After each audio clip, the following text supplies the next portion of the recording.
Hare Krishna. Today our topic is on trust. We are discussing from 17th chapter of Bhagavad Gita, where Arjuna is asking about faith. Arjuna uvacha yashastramidhi mutsrajya yajante shraddhayanvitaha tesham nishtatu ka Krishna sattvam aho rajastamaha. The translation is, Arjuna said, O Krishna, what is the situation of one who does not follow the principles of scriptures but worships according to his own imagination? Is he in goodness, in passion, or in ignorance? So we see in this world, there are many people who have their own faith and trust, but they are not depending on their understanding based on Vedic literatures. They may have some guru, they may put trust on them. Are they in mode of goodness? Are they in mode of passion or ignorance? That's what Arjuna is asking question. A very intelligent question, very important question.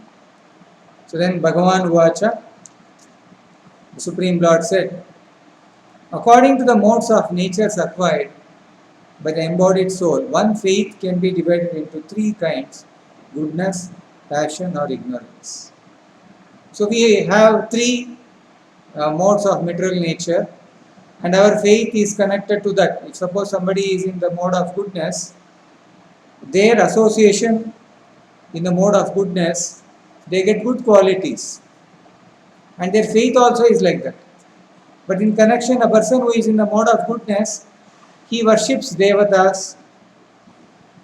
A person who is in the mode of passion, he worships rakshasas. And a person who is in the mode of ignorance, he worships ghosts and spirits. Bhagavad Gita has all knowledge. There are some ghost worshippers. They like to worship ghost. They believe in ghost. In a recent survey of whether people believe in some supernatural forces, 90% of the people, they were believing in some supernatural forces. Mostly it is ghosts.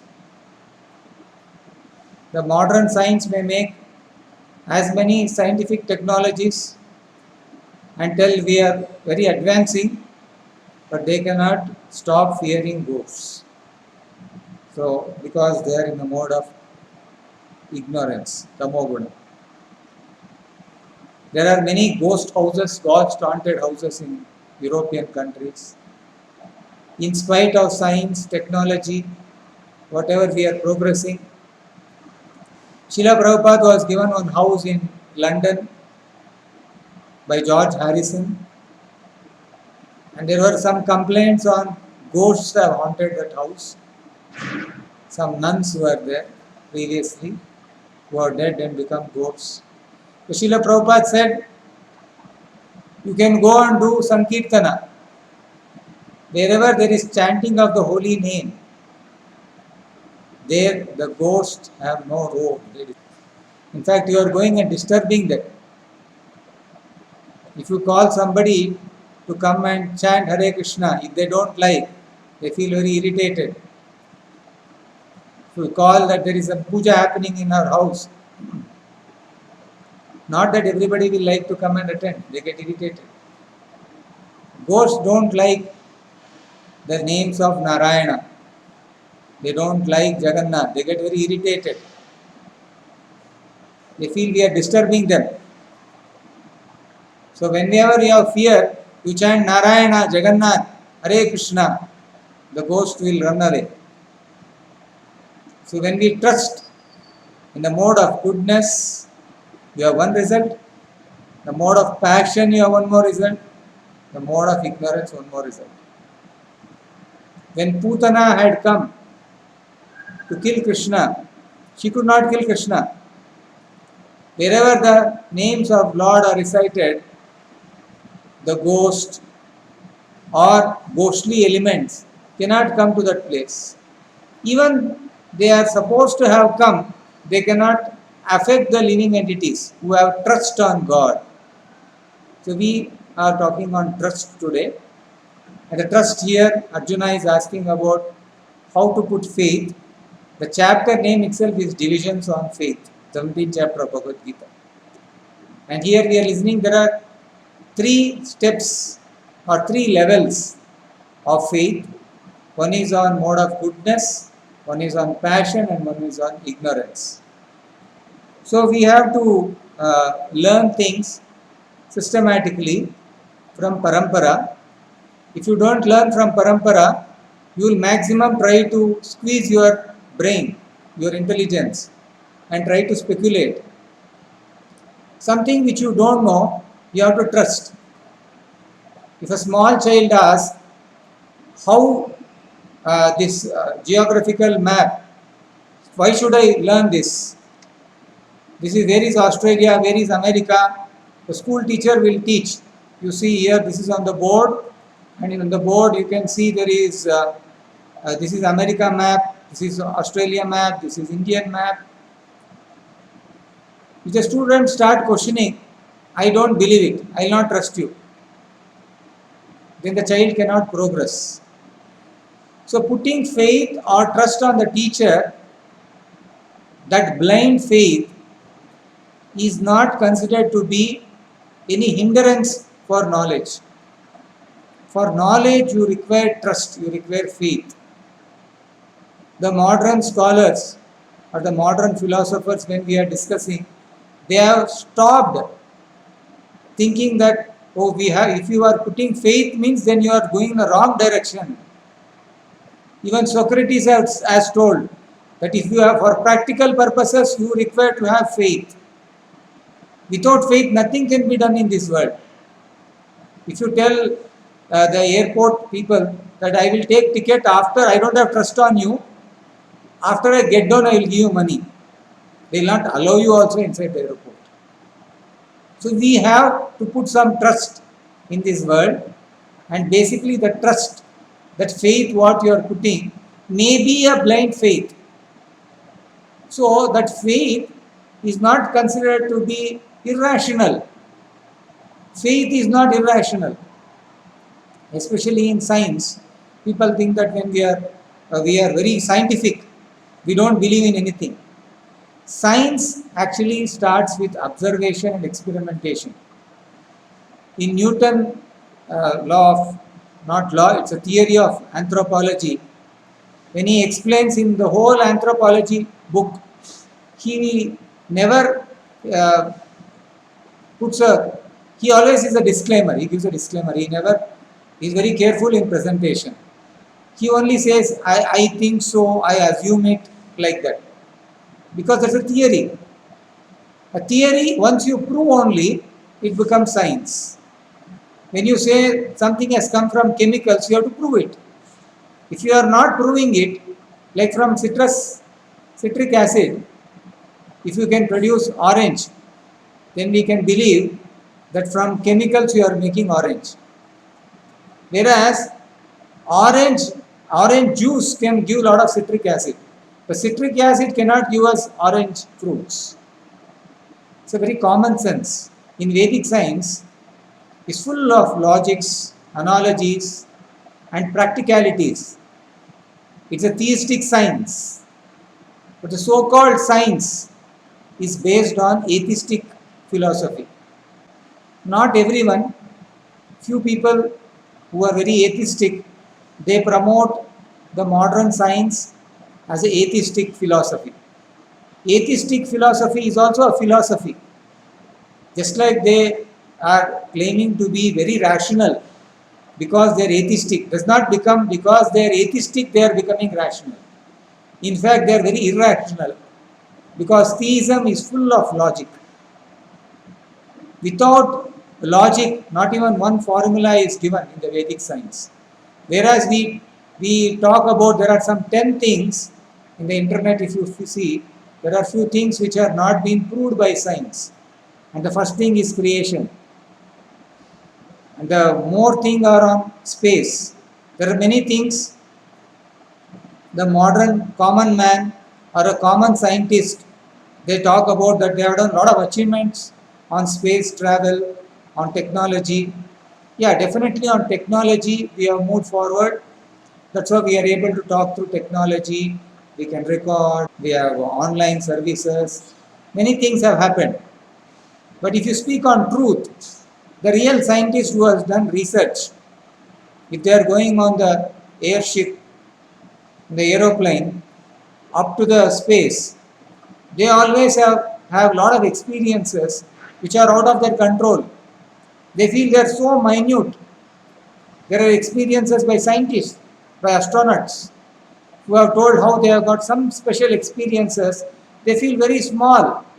When you are going in the rocket, in the spaceship, you can understand how small we are. When we are going in the aeroplane only, we can see our land, our people moving around so small. So we cannot claim ourselves to be so great just because of proving ourselves to have atheistic philosophy. So trust is such an important element which we miss learning in our schools. We trust in our parents. We trust with the barber. He shaves and he keeps a knife under your neck. We are putting trust on him. We have to put trust on everything in this world. But if you are putting trust on a right place, then you will increase the knowledge. If you are putting trust on a wrong place, then you are falling into ignorance. That's why there are three modes of material nature. And in the three modes of material nature, a person in a mode of goodness, he approaches the higher devatas, and in the mode of ignorance, only believe in ghostly life or on themselves in the mode of ignorance. And when you are in the mode of ignorance, you also try to take up lot of unnecessary activities. Like here, it is mentioned in the Bhagavad Gita 5th shloka, Ashastra Vihitam Goram Tapyante Ye Tapojanaha, means those who undergo severe austerities and penances not recommended in the Shastras. Sometimes they beat themselves, they perform some austerities on their bodily organs, which the Supreme Lord in the heart is sitting in the heart. He also feels the pain. But why these people are so much suffering? They beat themselves. They perform some sacrifices. So we should not be doing such kind of things if we have to grow our consciousness. We have to grow in putting trust on others. If you putting trust on others is not our weakness. If somebody is exploiting our trust, it is their weakness. So putting trust is a strength. These are all good qualities. They are divine qualities. By divine qualities, you get liberation. So only thing is, you have to be in Sattva Guna, you have to be having good association. It is said Shraddha, Srihada, Vishwas. So Shraddha is there, and by that Vishwas, you will get Krishna Bhakti. When you get Krishna Bhakti, then you can move forward. So just having Shraddha is not wrong. When you have having Shraddha, when you come to Bhakti, first is Shraddha. When you are having Shraddha, then you do bhajana, then you come in shelter of devotees, and when you associate with devotees who are of faith, either in devotion or in your school also, when you are going and learning things, first you put faith in your school, then you go, then you trust your teachers, then they teach you, this is geography, this is science, this is mathematics, then you learn from them because they have faith and you put faith on them. And this faith keeps on increasing when you are associating with them more and more. So if you want to increase in your devotion, then you have to put faith on people who have trust and faith on Guru and Krishna. How to increase faith? By more and more trusting them. If you cannot trust a spiritual master, then you cannot progress in your spiritual life. And spiritual master has given an organization or spiritual life. We can blindly follow it. Just like a child, if it has to sleep, it is feeling very suffocated with outsiders.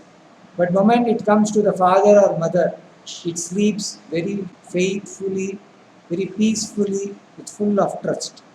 And that trust, even though it is blind, it is nothing wrong in it. You have to put trust. So, we are in the 17th chapter. There is a next shloka on you have to do your sacrifices, and if your sacrifices you are doing as a duty, and that without any expectation of reward is considered to be in the mode of goodness. Generally, whenever we do some work, we want people to recognize us. We are very great. Only then we will do some hard work. Even when somebody studies in examination and they get some award, they get some good distinction in the school and college. So they will say, it's because of my hard work. It's only because of me I have achieved. So such kind of things which are without expectation is in the mode of passion actually. Because that kind of sacrifices which we perform for some material end or benefit or perform ostentatiously out of pride. When we do do charity to somebody, we want people to recognize us. So, but in the Vedic age, they used to tell if you give in one hand, the other hand also should not know. That means, what does it mean? That we should not expect any honor when you are doing help to others. This world has become so bad that even among family, in the real world, practically, we are seeing how big business people, one brother is growing, other brother is not growing. So in there, they're becoming business rivals. Same family, same father and mother, but one person may be thinking, let this business fall down, let his business close. So where is help, where is brother, where is trust? So such kind of love is in the mode of passion, or you are doing some sacrifice and praying to God, my God, you see to it that my business flourishes and my rivals or my brother businesses closes. So this is the so-called trust we are keeping today even on family. And family also we get the same kind of reciprocation. The law of karma is like that. The way you reciprocate, only the karma also you will get. So we have to know how, if you are in the mode of passion, even your relationships will be without trust. But if you have mode of goodness, the mode of goodness is like if you have trust, then you will learn, knowledge will automatically come. But if you have only knowledge, you will not get trust. That's why in this world, everybody, they have a lot of knowledge, but they have no trust even on their friends, relatives. They don't have trust even on their own children, on their own parents. It's a very unfortunate situation, this world. So we have to learn how to have trust. Trust is a very divine quality, and this will not cheat us. If you are putting trust on somebody and they are cheating us, that is their problem. And we also should know to whom to put trust on. We should put trust on people on the mode of goodness or on people above mode of goodness. Sattvam Vishuddham Vasudeva Shaktitam. Actually, Lord Vasudeva, if you want to have reciprocation, Yesham Antagatam Papam, you have to stop all your bad association and then you will get purified. Like Lord Buddha, he told, you don't believe in God and you just believe in me. So you can put trust on Lord Buddha. He's teaching that you don't believe in God. Why he is saying that don't believe in God? Because they are less intelligent people. They are atheistic people. But he is asking them to depend on him. Because by depending on him, when they become purified, when they become non-violent, then they will understand God. Similarly, Jesus Christ also told, I am your way. If you don't say a person, I am your way, when they don't know how to go, like when we don't know, when we are going in a new area, we don't know how to find out address, we'll ask somebody how to go. They will say, you please follow us. And our car will be following their vehicle. So we trust them, we have to trust them. They will say, you please follow me.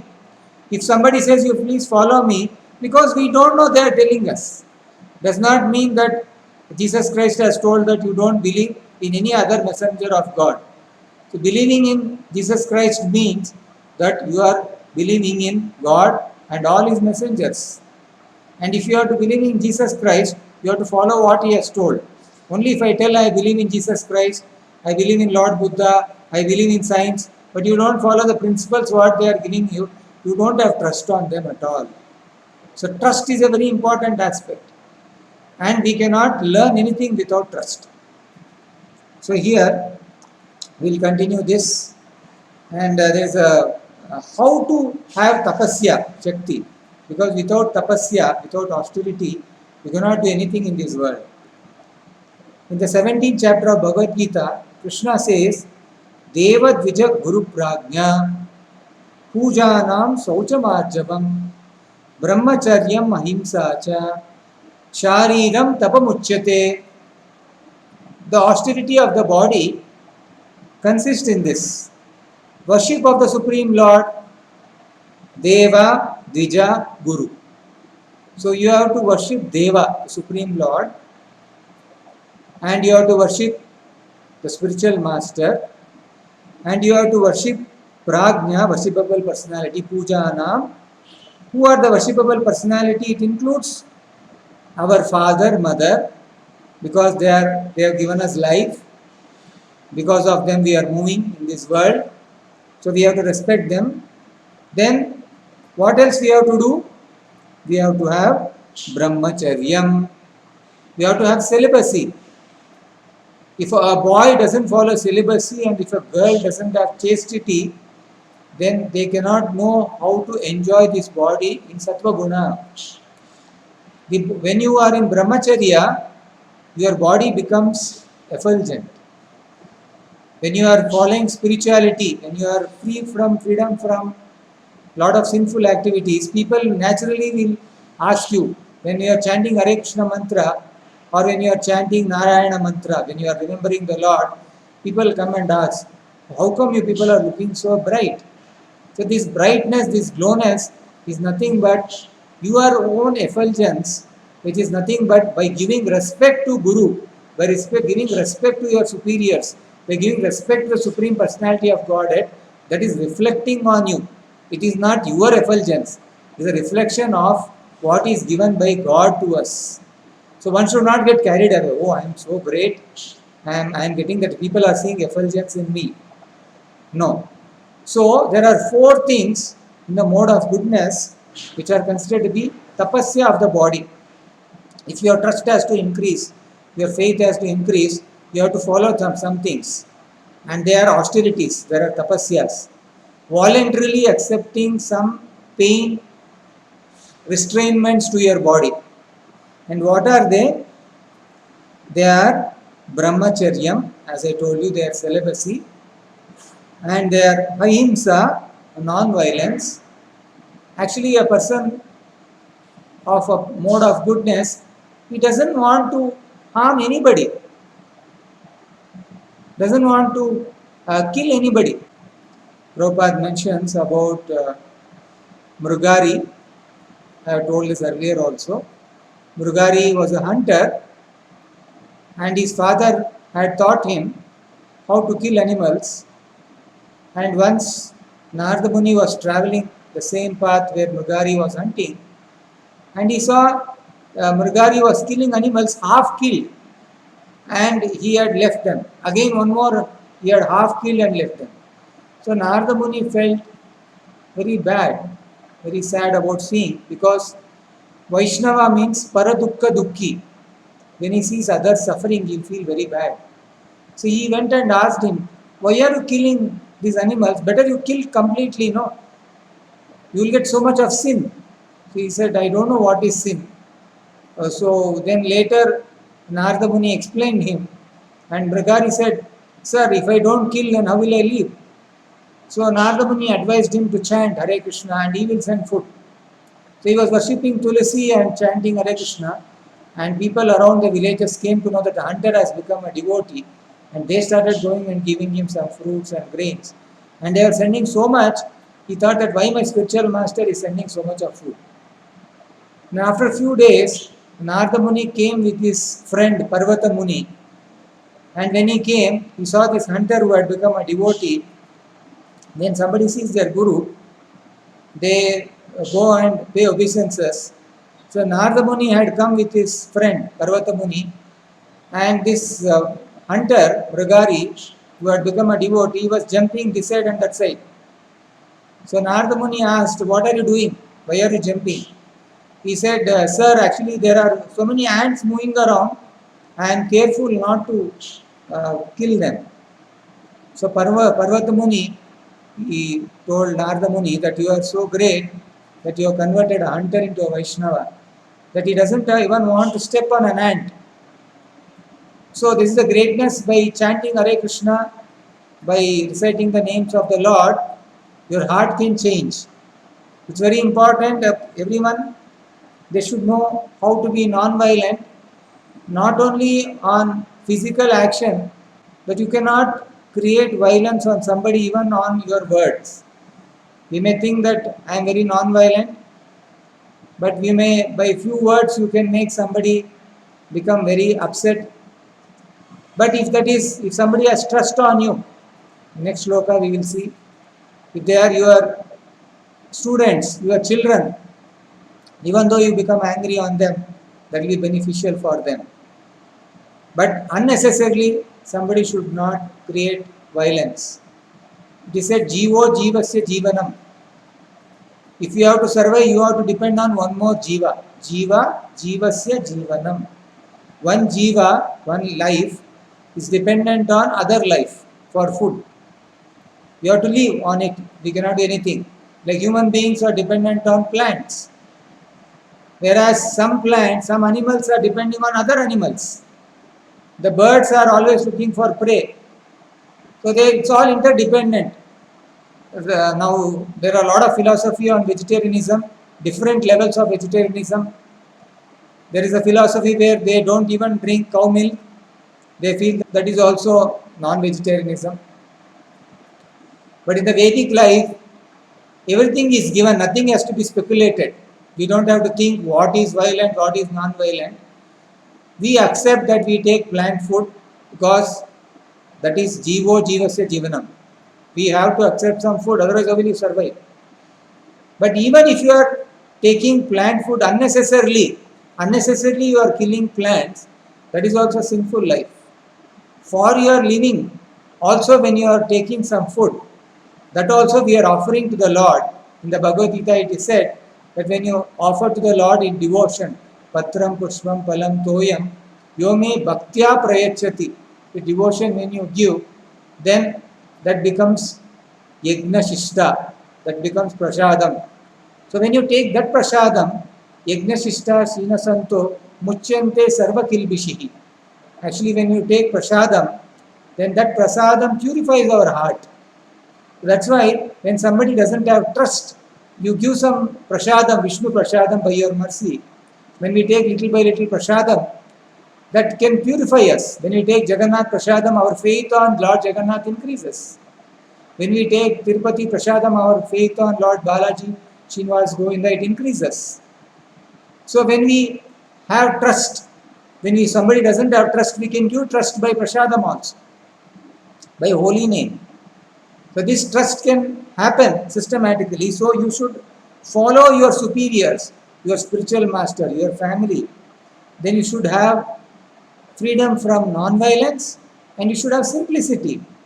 Because if you don't have simplicity, it is mentioned here, the Supreme Lord explains different kind of tapasya. So first he is explaining the austerities for which have to be practiced by the body. So one should offer respect to God or to the demigods, to our spiritual master, to our superiors, father, mother, or any person who is conversant with Vedic knowledge. They should be given proper respect. That's why when in our spiritual life, the first thing we do is going and offering respect to our superiors, our seniors. We respect. Bhakti Siddhanta Saraswati Srila Prabhupada, our Acharya, spiritual master, used to address anybody as Dasosmi. Although he was called a Simha Guru, he was so uh, powerful, very strong. He will not fear anybody in philosophically, he could argue and debate. But personally, he used to always feel, I am a servant of Vaishnavas, Dasosmi. So this is what Acharyas are teaching us. One should offer or learn to offer respect to God, to qualified Brahmana, spiritual master, superiors like father or mother, or any person who is conversant with Vedic knowledge. Actually, Prabhupada mentions, a devotee, can you offer respect? Shiva devotee, can you offer to Vishnu respect? Vishnu devotee, can you offer to Shiva respect? People ask such kind of questions. Srila Prabhupada explains, a devotee gives respect even to ant, doesn't kill an ant unnecessarily. Not unnecessarily, why necessarily also there is nothing to kill an ant. Knowingly he will not kill anybody. Unknowingly when we are walking something may happen, we don't know. But the Lord will actually forgive us when we are doing some duties, but actually we should know how to give respect. And these should be given proper respect. One should practice cleansing oneself externally and internally. What is externally? How to cleanse ourselves? By taking bath, by not having any illicit affairs. And internally, we should know how to become very simple in behavior. What is simplicity? Simplicity, Krishna gets very attracted with simplicity. Krishna doesn't like too much a kind of duplicit behavior, diplomatic behavior. Maybe certain things are required in social life to deal in business world. But when we are dealing with God, you cannot go and praise Lord or a Guru, a Vaishnavas. They can make out whether you are wanting to just externally please them or you are trying to help yourself. Because just by externally trying to please somebody, oh, you are so great, Swamiji, you are great. Like that, if you try to please somebody just to get some blessings, that kind of blessings have no use. You want blessings without taking the real blessings and teachings of the Lord. Only external blessings, what will it get you? So you have to internally be very pure. And when a guru has told you that you should not indulge in sex outside of married life, because the sex is sanctioned only in marriage in the scriptures. Actually, in the impersonal school of thought, they actually doesn't allow anybody to enter into spiritual life or in sannyasa life, and first you have to give up your family life and then come to join an ashram. But in Vaishnava school, a grahastha also is called brahmachari. Eko nari brahmachari. If you are having one wife and you are sticking to principles not to have sense gratification but only for procreation, you are having association of wife, it is also called brahmacharya. So spiritual life, brahmacharya is allowed even in grahastha life. In fact, Sri Chaitanya Mahaprabhu, when he had travelled to South India, there was one devotee and he saw Chaitanya Mahaprabhu, invited him to house, served him prasadam, and he could make out Lord Chaitanya, who had come from Jagannath Puri, the Supreme Lord himself in the devotee form. So he requested him, my dear Lord, I cannot stop associating with you, with the holy name. I have understood my life is so temporary. So please take me with you. Please take me with you. I don't want to stay here in this material world suffering. Please take me with you. So Chaitanya Mahaprabhu told, no, grahastha life is not that you have to run away. Sthane sthita. You can stay in your life wherever you are situated in. Sthane sthitaha.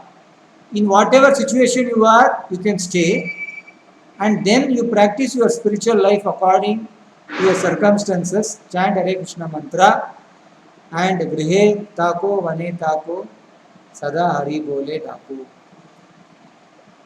Wherever you are staying, you please chant Hare Krishna. That is sufficient. So this is simplicity of life.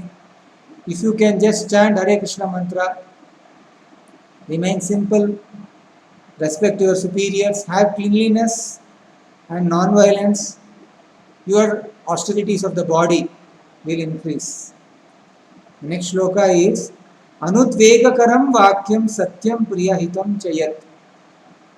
So it is mentioned that Anudvegakaram Vakyam, Anudvega means agitating words. You should not talk. Austerity of speech consists in speaking truth and beneficial and in avoiding speech that offends. So you should not scold somebody which will agitate others. One should speak in such a way it's very sweetly spoken. It's a satyam priyahitam chayat. You have to speak truth sweetly. It's like sweet coated solution we give. Like children don't take tablets. We put sweet.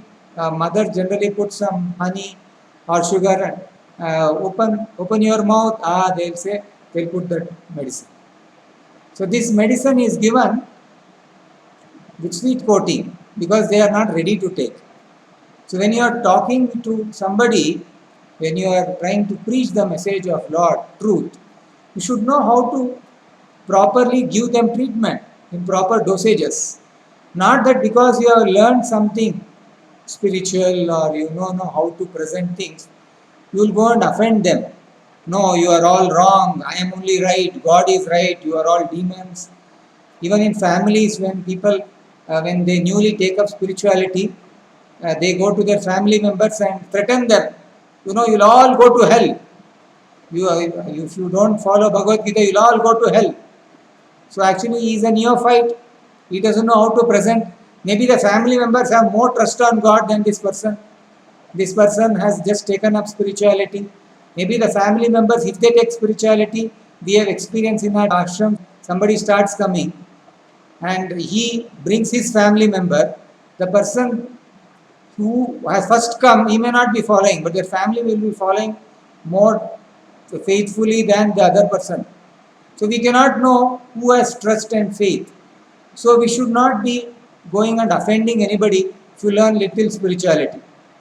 Even a young girl wants to marry a young person who is having faith. So she will try to want to look for an husband who has come from some background. And a young boy who has started chanting and being in spiritual line, he wants to marry a girl who wants to be spiritual.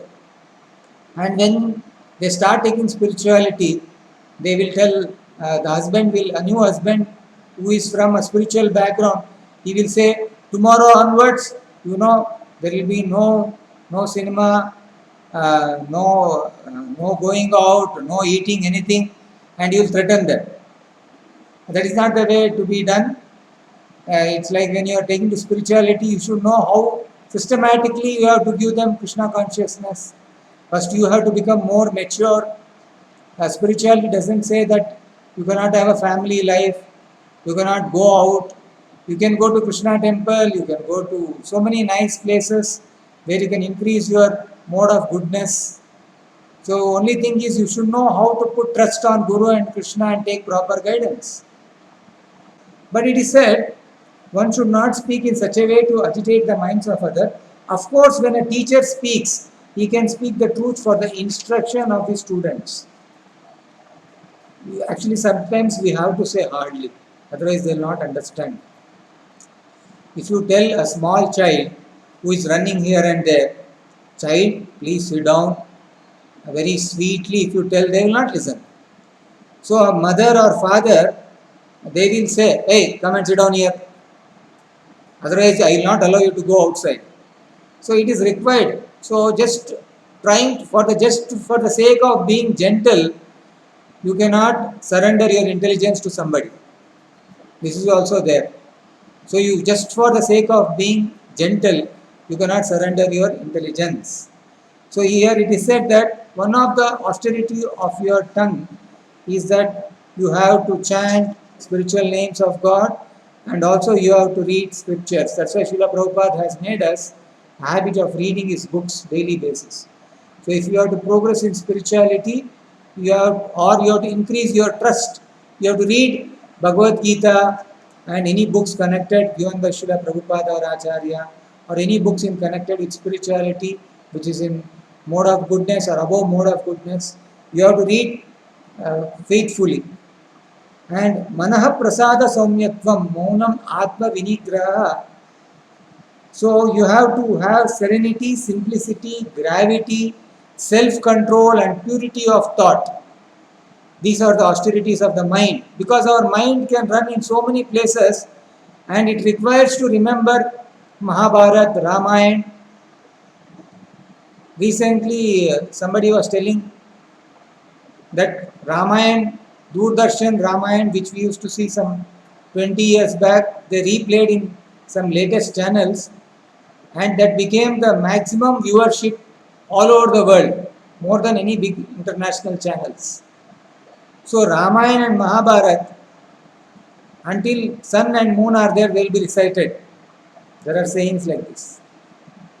They always have demand, and that was a habit in the Vedic life. Previously, when we used to go to villages in our childhood, there used to be Ramayana, Harikatha. Harikatha will be there in villages. We used to see sometimes that they organize Harikathas. Now there are televisions, lot of channels, but in spite of all channels, nothing is giving satisfaction. Finally, if you hear Ramayana only, you will get satisfaction.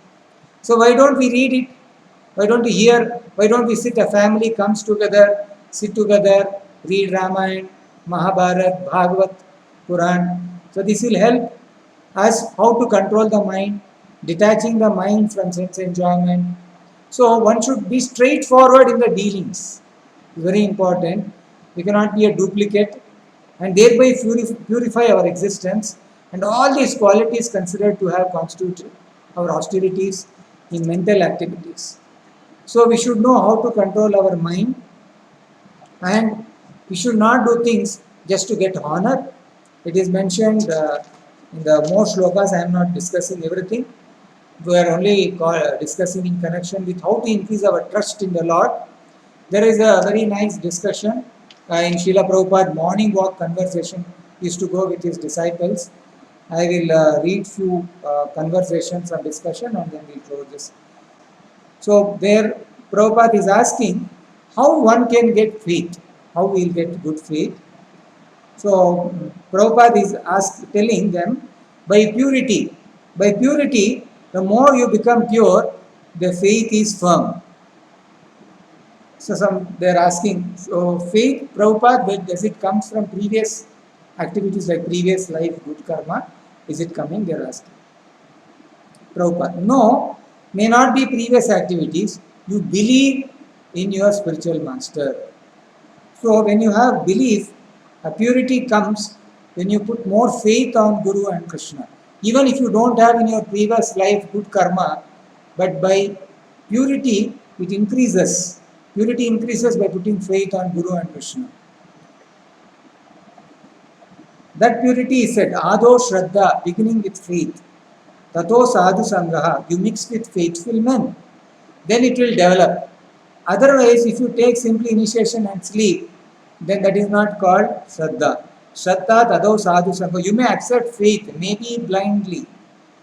Now you may make further progress by mixing with advanced devotees, then it will remain fixed. Otherwise, you will be lost. So, faith, is it fixed with knowledge? So, Prabhupada is saying, no, faith, you don't have to have knowledge on, without knowledge also you can put faith. Swayameva spraha tadaha, yasya deve para bhakti yata deve tata guru. If you have got faith in spiritual master, then you will advance. If you have no faith, then it will be lost. So faith is so important aspect.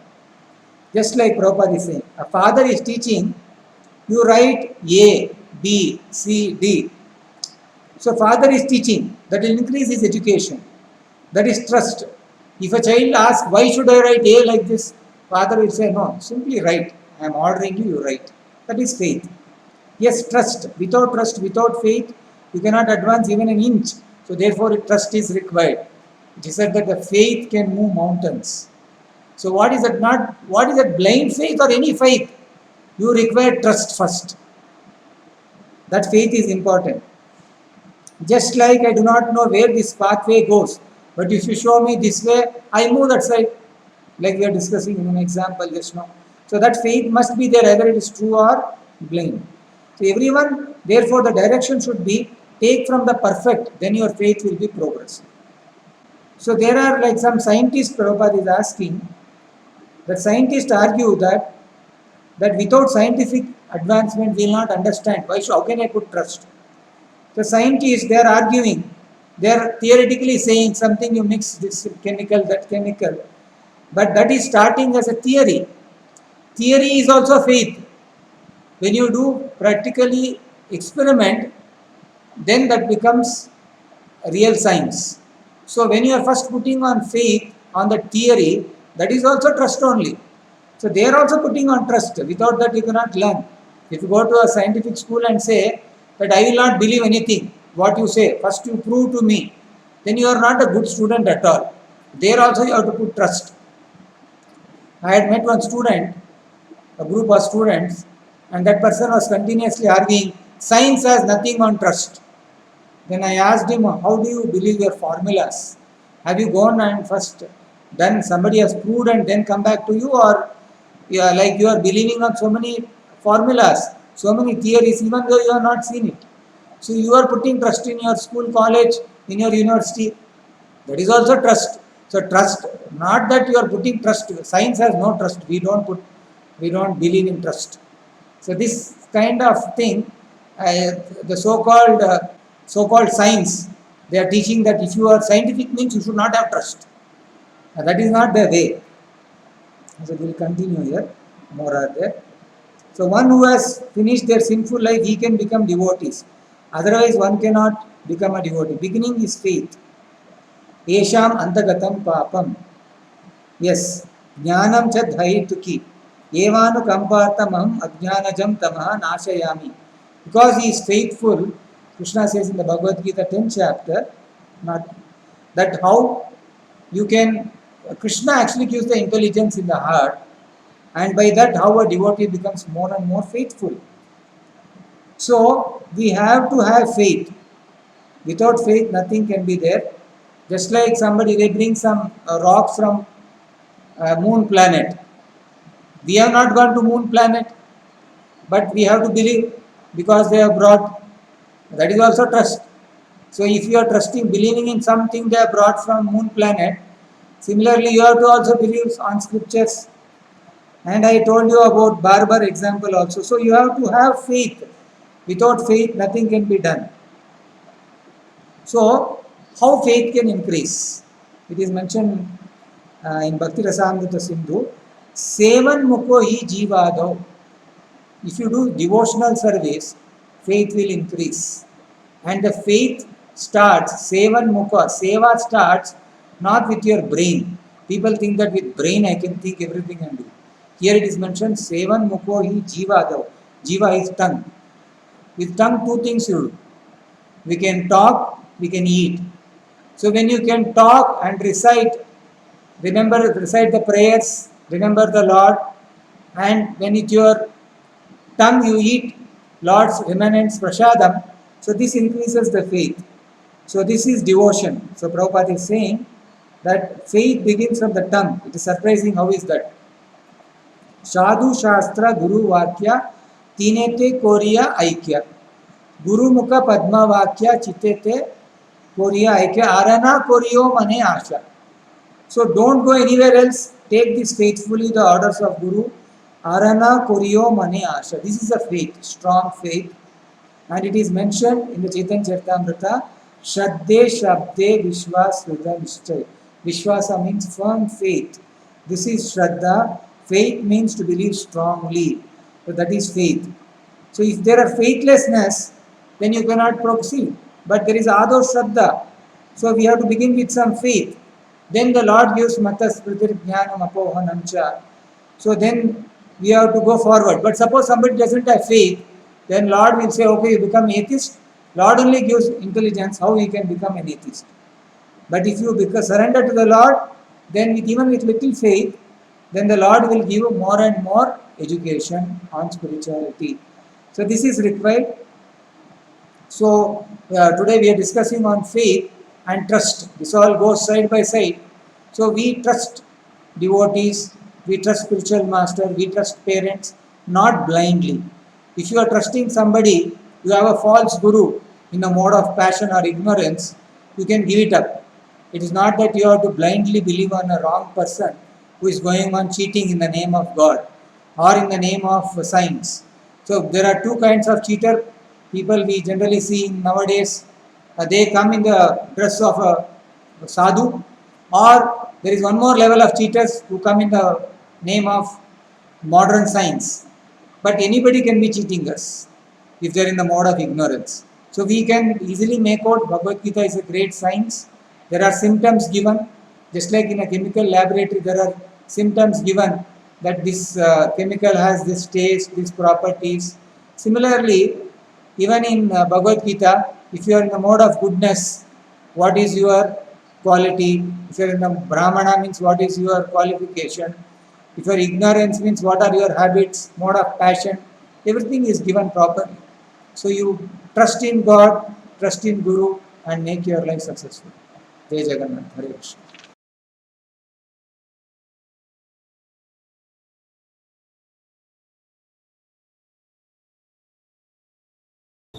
Hare Krishna. Om Namo Bhagavate Vasudevaya. This is a prayer we chant every day during our Bhagavatam recitation. We chant Narayanam Namaskritya Naranchaiva Narottamam Devim Saraswatim Vyasam Tato Jayam Udiraye. Devim Saraswatim Vyasam. One has to remember Vyasa, who is the author of the Bhagavatam. By reciting Bhagavatam, Nityam Bhagavata Sevaya, Bhagavati Uttama Shloke Bhaktir Bhavati Naishtiki. So this Bhagavad Bhakti, Naishtiki Bhakti means unalloyed devotional service. It will manifest within our heart. Nashta Prayeshu Abhadreshu Nityam Bhagavata Sevaya, Bhagavati Uttama Shloke Bhaktir Bhavati Naishtiki. So this, why we have to chant Narayana, Vyasa, Krishna? Why do we call Krishnam Vande Jagadgurum? Why Adi Shankaracharya compiled verses as Krishnam Vande Jagadgurum? Krishna is a preceptor of the whole universe. He is Mata, he is the Pati, he is everything. So we see in Bhagavatam, like this many shlokas, it is mentioned Savai Pumsam Paro Dharmo Yato Bhakti Radokshaje Ahituki Apratiyata E Atma Suprasidati. Srimad Bhagavatam, which is written by Vyasadeva, is considered to be the most mature contribution of Srila Vyasadeva. Srila Vyasadeva, his birth anniversary is also considered to be as Guru Purnima or Vyasa Purnima. Today is Vyasa Purnima, Guru Purnima, a very special significance of Vyasadeva's birth. Guru Vyasa, whether it is Nirvisheshavadis or Tattvavadis, Vaishnavas, we all accept Vyasa as the spiritual master. There are 4 paramparas which are coming from Lord Brahma, Lord Shiva, Mother Lakshmi and Kumaras. So all sampradayas accept Srila Vyasadeva as Guru, and they all accept Srimad Bhagavad Gita and Srimad Bhagavatam. Ramanujacharya, the prominent Acharya of Shiva Vaishnava Sampradaya.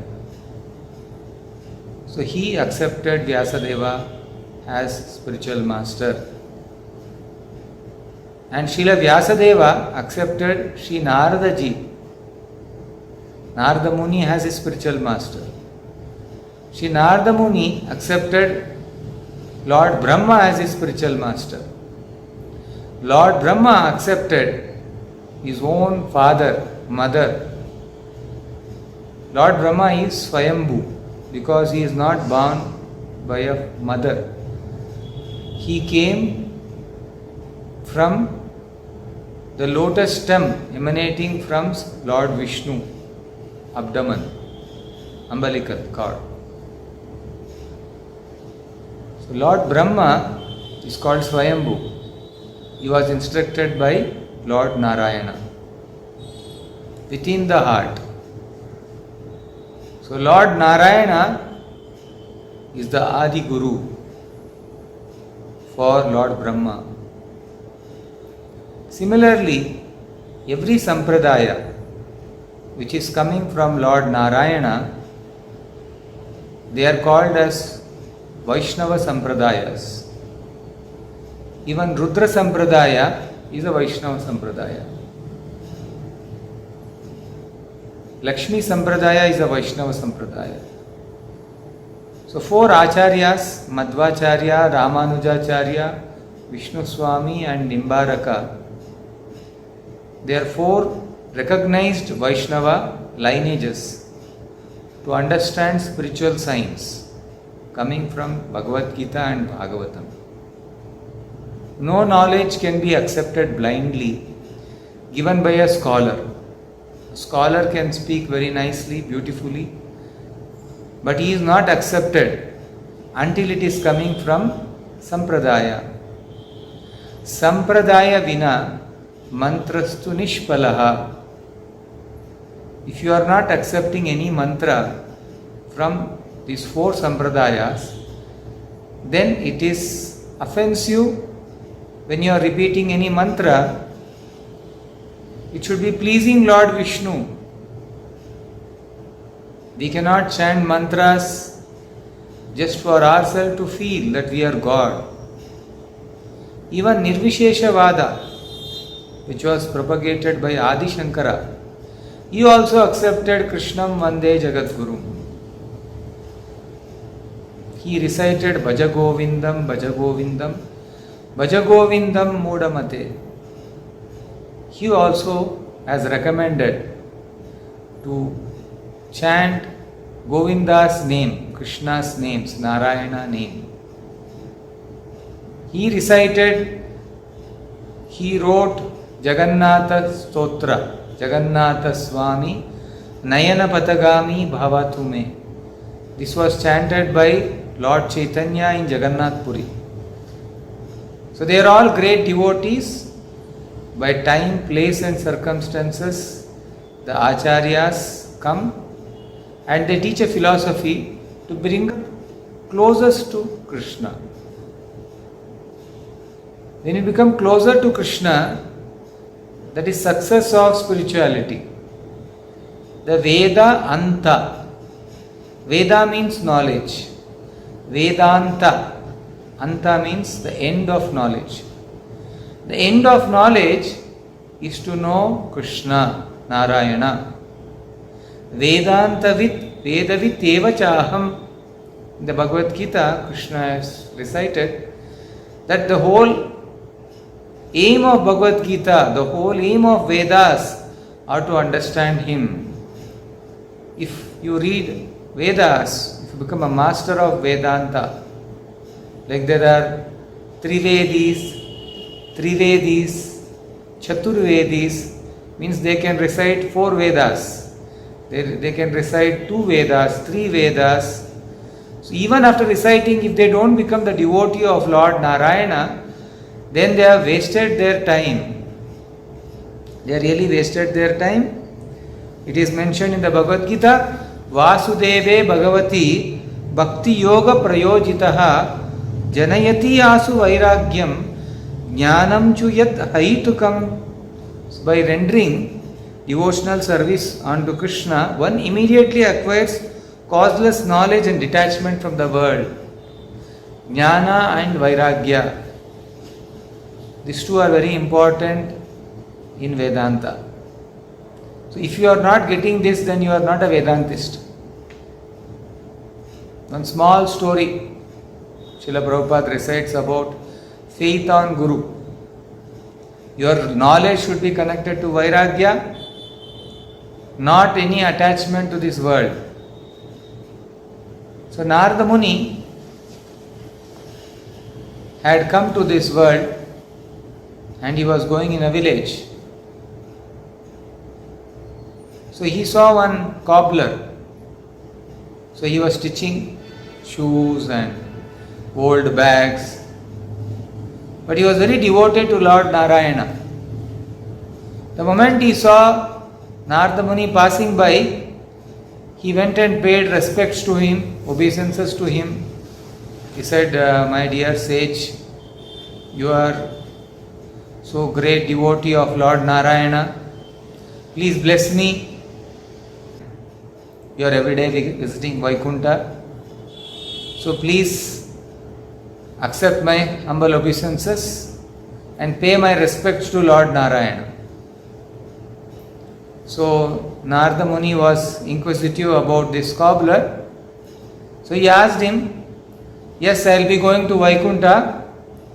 What do you want me to ask to Lord Narayana? You have any message? So he said, my message you will carry to Lord Narayana, my Lord. So he was very happy. He said, yes, sir, I am having one small request. Narada Muni asked him, yes, please tell me what is that. You please ask my Lord, when will I come back to him? I am suffering in this world. I don't want to stay in this world anymore. So Narada Muni pacified him. He told him, okay. So then Narada Muni was passing by in the same village where one learned Brahmin was coming out of the river after his prayers. And he saw Narada Muni and paid respect to him. So Narada Muni told him that he is going to Vaikunta. So the Brahmin asked him, so you please find out from Lord Narayana, still how many days I have to be waiting in this earth? When am I coming to him? So Narada Muni told him, okay, I will inquire from Narayana. So when he went to Vaikunta, he met Lord Narayana and informed about these two individuals whom he had met in earth. So Lord Narayana told, this cobbler, he will come back in the same life. But that Pandit, it will take even more time. So Narada Muni was surprised. How come? This Brahmin, he has learned all the Vedas and this cobbler is still stitching and he has no knowledge of spirituality. So Narayana told, you are having doubt, no? So when you go back to earth, they will ask you what was Narayana doing. You tell them that he was stitching. Generally we stitch needle and thread. So he was trying to put the elephant in the needle hole. You go on telling. So Narada Muni obeyed, paid respect to Lord Narayana, and he came back. And first he met the Brahmin, the learned scholar, the Pandit. He met him and he told, Lord Narayana has told that it will take some more time for you to come. So he became very upset and little angry, little doubtful also whether Narada Muni has really gone or he is lying him. So he asked, what was Lord Narayana doing? So he told him he was trying to put an elephant within the needle hole. He started laughing. He said, do you think I am a fool? I will not believe you. So he said, okay. And when he went to cobbler, So the cobbler asked Narada Muni, "My Lord, have you asked about me to Lord Narayana?" He said, "Yes, I have asked." So he became very happy. What was my Lord doing? So he told he was trying to put in the needle hole a big elephant. So he started jumping, laughing, appreciating the glory of the Lord. So Narada Muni asked him, "Do you believe me what I am saying?" He said, "I am sitting below this banyan tree, and from this small seed the Lord has brought out such a huge tree. And what about one elephant? After all, elephant, he is creating the whole universe. He has created the planets. Nothing is impossible for my Lord." So Narada Muni understood that this person has full faith on Lord Narayana. And this faith on Lord Narayana through his Guru Narada. So this is the essence of Vedas. So you have to go to an Acharya not to test him. You have to go to an Acharya to listen from him faithfully. So Vyasadeva, his appearance day today, he gave the whole Vedic literature. And he gave direction how to go back to Vaikuntha. And through his representatives, when we are following, we understand how to come closer to Lord Narayana. Ramanujacharya comes from Sri Vaishnava Sampradaya. He is the most prominent Acharya in Sri Vaishnava Sampradaya. He used to give initiation to everyone without any discrimination. Whether you are high class, low class, whether you are a Brahmana or a Shudra or a Vaishya. So Ramanujacharya used to go from village to village preaching. And he visited one village where his disciples were there. They were from a poor family. So Ramanujacharya and his disciples came to that poor man's house. And they were knocking the door. Tap, tap, tap, they used to knock. When they were knocking the door, they were not opening. So Ramanujacharya understood that there is somebody inside, maybe that disciple's wife. Disciple wife is also disciple. They are so poor, they have nothing to wear on their body. Maybe some half-torn clothes she is wearing. And how she can come out? So Ramanujacharya took one of the cloth piece and he put inside the house. So she wore that dress and she came out. And she paid respect to Ramanujacharya and she told that she will make arrangement for lunch. So what she will make arrangement for lunch? She doesn't have any money. So she went to a grocery shop nearby, and that grocery shop person, that merchant was behind her. She was very beautiful woman. So like these people were there always. So he was behind her and she asked, "My spiritual master has come, my Gurudev has come, my Acharya. So can you please give me some ingredients? I have to cook for my Guru." So the person who had proposed her many times, but now he took opportunity. He asked, "If you can come today, then I will give you whatever ingredients." She told she accepted for any proposal. She took all the ingredients as much as it is required, and she cooked a very nice meal for Guru. The village, the disciple, the poor man, he came after his work to the house and he saw Ramanujacharya and all arrangements were done. So he went to his wife and asked, "How come you arranged so nicely for our Gurudev?" So she told the grocery person story. So after Ramanujacharya left, So then his husband told, you have promised to that person, so you can go to him. So when that grocery shop person saw that this beautiful woman is coming back to him, but she is a chaste wife, she is an obedient disciple. So when she came back and she told that my spiritual master was very pleased, so I am so thankful to you. So now whatever you want you can do with me. So he said, my dear mother, I am very sorry, and he sent her away.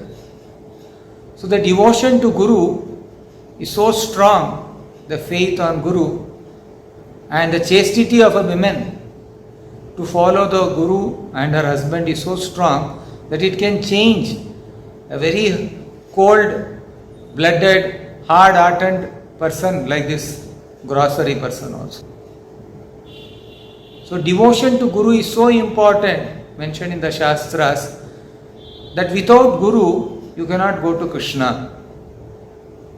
Actually, the Lord is there in the heart as Paramatma. If you are sincere, He will send you to a right Guru. If you are not sincere, you are always doubtful soul. You are a Samshayatma. You are not Atma who is wanting to know the Lord. You are not Nishchayatma, you are Samshayatma. Samshayatma, doubtful soul. A doubtful soul cannot have peace neither in this life or next life. Actually, they will never be peaceful because they are always doubtful. They are always doubtful about everybody. They can't believe in Lord. They cannot believe in their family. They cannot believe in themselves. Basically, they are atheistic. Even though they accept some spirituality sentimentally, they are always doubting somebody. So such kind of devotion, nobody can progress. So in Chaitanya Mahaprabhu Leela, Chaitanya Mahaprabhu showed that how he had so much of faith on his spiritual master. Chaitanya Mahaprabhu was dancing in the streets of Varanasi after taking sannyas. So the sannyasis there had some objection. He is a sannyasi of our parampara coming from Adi Shankara. We know him to be a great scholar, but why is he so sentimentally dancing in the streets? So there was an invitation, and when Lord Chaitanya Mahaprabhu went there, seeing Lord Chaitanya Mahaprabhu, they became very attracted. So they had doubts, so they inquired from him, why do you dance like this in the streets? So Chaitanya Mahaprabhu replied that my spiritual master saw me as a fool. They knew that Chaitanya Mahaprabhu was not a fool. When he was just a young boy, he had defeated great scholars. He had defeated a Kashmiri Pandit, Keshava Kashmiri. So he was called Digvijay. Digvijay means nobody had defeated him. He could defeat everybody. So Chaitanya Mahaprabhu had defeated him. So they all knew that this Nimai Pandit, in the previous ashram he was known as Nimai Pandit, he was a Pandit. So he is telling, Guru More Murkha Dekhi, that Chaitanya Mahaprabhu, Guru had told that you are a Murkha, you are a fool, you can't understand Vedas, you just chant Krishna's name. So Chaitanya Mahaprabhu started chanting Krishna's name, and after chanting Krishna's name, he got so much attraction to Lord Krishna that his tears were flowing. So he went back to his Guru and he started telling Guru, my dear Gurudev, what kind of mantra you have given me? I am chanting and I am becoming mad. So Guru smiled at him and said, this is the power of Hare Krishna Maha Mantra. So you are achieved success. When a spiritual master sees a disciple is progressing, he becomes very happy. Even when Krishna and Balaram were there, they were serving their spiritual master with utmost devotion. One cannot become a disciple just for gratifying his own senses. There was free education. Anybody could go to a guru. Guru shows Krishna. A disciple has to just go and surrender to Guru. A guru will send his disciples to go to house and bake some rice. And that was a training actually. It's not that rich man kids have to go and beg for their guru. It was a training. The training where they will go and ask the village mothers, "Oh mother, oh ma, please give me some rice." And after that, the Guru Ma, the Guru's wife, she will cook. And if the spiritual master forgets to call the disciples, he will not eat. This is brahmacharya.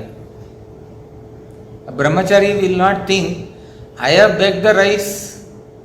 Now my spiritual master is, if he calls or doesn't call, I have to go and eat. He will not think like that. It may be like cleaning the house or brooming it, or like when, even in our ashram, when somebody joins the ashram, we are all first training in cleaning the washrooms.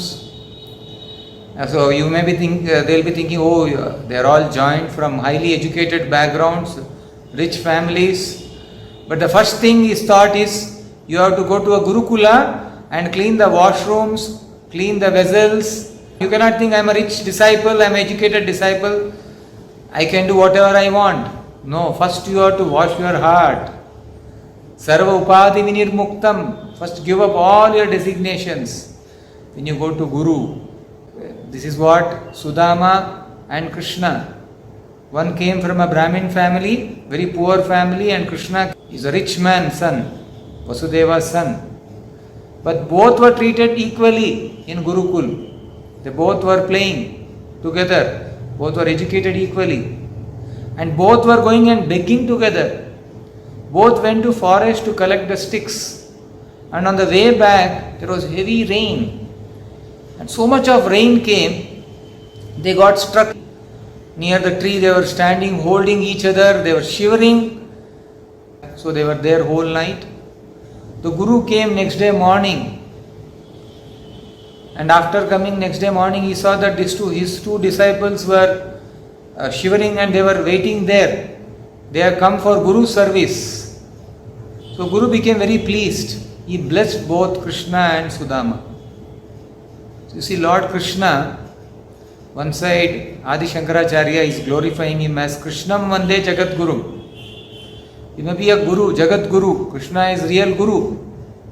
Krishna is Lord himself. But he is showing example for us how you have to serve your spiritual master. Guru is not meant for show. Generally, there are dogs, one Alsatian, German Shepherd, Pomerian, like that, many varieties of dogs are there. So our Acharya Srila Prabhupada used to tell that you should not keep Guru for fashion, just like you keep the dog. What does dog do? When you call, hey, come here, like this, if you call, it will run and come. So you want Guru as fashion, and when you want Guru to sit down, Guru has to sit. No, you should not treat Guru like that. Nor you want Ashirwad Baba. The people want Ashirwad Babas. One Srila Prabhupada was traveling in train with his Western disciples. So many Indians who want Ashirwad disciples, they came and asked Srila Prabhupada, my dear Acharya, please give us blessings. So Srila Prabhupada said, if I bless you, then you will become like them. So they went away.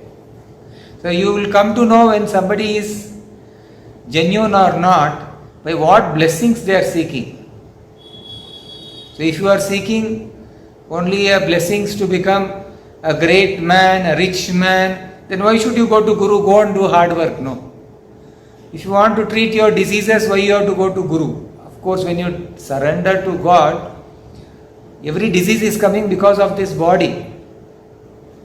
So when you give up the body, go back to Krishna, there is the ultimate freedom from disease.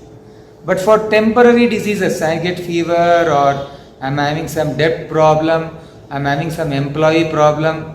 So you keep praying to Guru, my dear Gurudev, please bless me that my salary becomes from 50,000 rupees to 1 lakh. Or now I am not got proper examination result, I am getting only 4th class or 3rd class, please make me 1st class. So this is not what we have to go to Guru for. On Guru Purnima, everywhere people actually distribute prasadam, they worship Guru. So this worshipping Guru should not be done for only as a personal sentiment. A sentiment is nice, you are worshipping Guru, but if you know which Guru you are worshipping, what is his standing in the eyes of God, what is his standing in the eyes of Vedas, then you are going in a right path. You know Bali Maharaj, he was a grandson of Prahalad. He was a great demonic king. But he was a great devotee of Lord Vishnu in the heart. When Lord Vishnu came as Vamana Deva, he came and asked for 3 steps only. When Shukracharya saw this, Shukra means semen. So Shukracharya means he is only a family guru. He is not a spiritual guru. So he objected, Bali Maharaj, that you should not give any promise to this Vamana, because he is Lord Vishnu. When he came to know he is Lord Vishnu, he was surprised. My dear Gurudev, you are the one who have taught me in the whole Vedas, the end is to know Vishnu. And now you are objecting me to not to surrender to Vishnu, I will reject you. When Bali Maharaj rejected Shukracharya, he should have been known as a Guru Aparadhi. But instead of becoming Guru Aparadhi, he is glorified as the greatest Mahajana. How come a Guru Aparadhi can be glorified as greatest Mahajana? This is the essence of Vedic literature. You can test anybody. If they are not a devotee of Vishnu, even if they pose to be a Guru, there is some ulterior motive within them. Shukracharya was a family guru of the demons. His idea is demons should not surrender to Narayana. He will lose his name and fame. So he is a selfish person. A selfish person, envious person cannot become a guru, especially a spiritual guru. Bali Maharaj had all due respects to his socially family guru. That's all right to have social respect to any guru, a family guru. But to have a spiritual respect means you should respect that guru who is connecting you to Lord Krishna, Lord Narayana. It doesn't become an offense to reject a so-called spiritual master. That's how Krishna is always glorified as Krishnam Vande Jagat Gurum. He is a Jagat Guru. You don't have to worry if you have accepted a false guru. You can take to Bhagavad Gita. If your 99 people have cheated you, you do one more trial. You read Bhagavad Gita. Krishna will guide you from within the heart, from outside the Bhagavad Gita. Krishna has told in the Bhagavad Gita, Bhaktya mam abhijanati. He has not told Jnani mam abhijanati, or Yogi nam abhijanati, or Karmi nam abhijanati. So you don't have to worry. Bali Maharaj has shown us an example.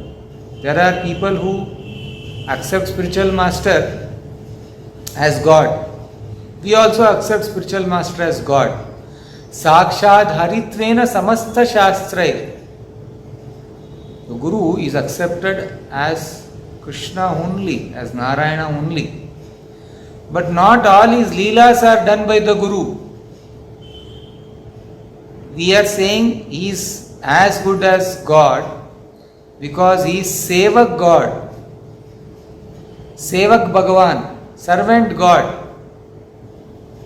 He is a transparent medium to go to Krishna. If a Guru is imitating Krishna and he is making his disciples surrender to him by his Leelas, that is not Krishna Leela, that is Maya Leela. So you have to be careful how to accept a Guru. During Guru Purnima, we may worship our father, mother who are also Gurus. We may worship our school teachers who are also Gurus. But that is Jada Vidya. When we come to this world, there are always teachers who help us. The birds teach their children how to fly. That is also Guru only who is teaching. There was a small bird because it had laid the eggs near the ocean and the waves have taken away inside. So when it could not get back, it started emptying the ocean. So when this message word reached Garuda, because he is the head of all the birds, it became compassionate and Garuda came there and demanded the ocean give back the eggs. That is a Guru Tattva. It was using its own determination, but Guru became pleased by the determination of the disciple. Guru helped. So Guru blessings are required like that. But does not mean that I can accept a false person as Guru and he will give me all blessings. Jada Vidya we get every life. There is a proverb in Bengali, Janme Janme Mata Pita Mile, Guru Krishna na mile. So you will get Guru only after many lives. ब्रह्मांडे कौन भाग्यवान जीव गुरु कृष्ण कृपाय पाई भक्ति लता बीच. So by good fortune, it's like you are in a log, holding a log in the material waves of Maya. You are swimming. You are not getting anyone. Guru actually is like coming and helping you to come out of this Maya ocean. Bhavasagara. So when you are there, you cannot do swimming and come out of it. You require a strong captain to move in a big ship towards the land. So Guru is a very important source. So you have to catch Guru to go back to Krishna, not for any material things. So we do Saraswati Puja during education. We do Kali Puja during Dasara.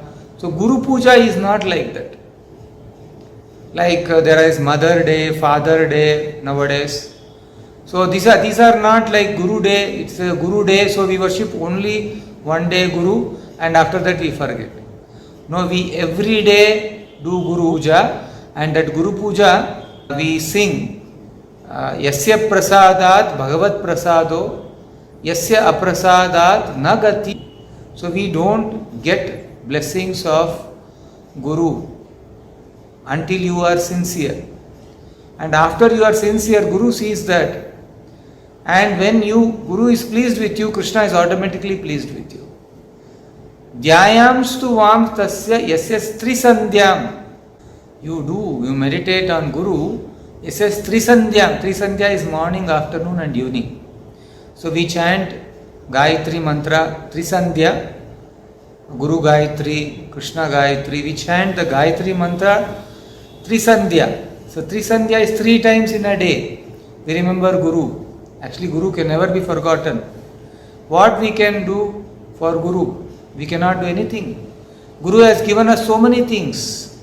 Like Prahlad Maharaj got blessings of Narada Muni when he was in the womb only. He got instruction. So he was praying to Narasimha Dev, how can I repay my debt to Narada Muni, my spiritual master? Similarly, Dhruva Maharaj got blessings of Guru. So these are the blessings we get from spiritual master.